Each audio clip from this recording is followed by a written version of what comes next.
ఆ రవి కూడా ఒప్పించలేకపోతుందమ్మా సంక్రాంతికి వెళ్తామంటే. నాన్న మీరు ఊరుకోండి, ఎలాగొప్పించాలో అలాగొప్పిస్తాను రవిగాడిని. అమ్మా నువ్వు ఒప్పించలేవే.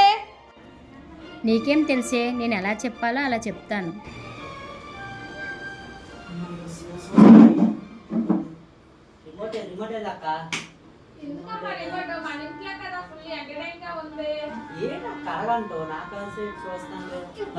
సినిమా లేదంటే భయపడదు.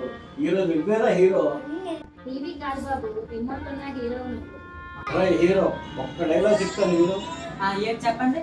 అమ్మ చేతి వంట అంటే ప్రాణం అని. అమ్మ వంట అంటే ప్రాణం, కానీ ఈ రోజు అంటే శిక్ష. అరే ఇదేనా సినిమా డైలాగ్ అంటే? సినిమా అంటే నవ్వుల్లో కాదురా, మన మధ్య నవ్వుల్లో ఉంది. ఇది కరెక్ట్, ఇది అనేది కరెక్ట్, తాతయ్య కరెక్ట్. అలా కాదు రవి, మన మధ్య భేదాలు ఉన్నా ఈసారి సంక్రాంతికి వెళ్దాం. అమ్మ చెప్పింది కరెక్టే కదా, అర్థం చేసుకోండి విను. తర్వాత నేను వెళ్ళిపోతాను.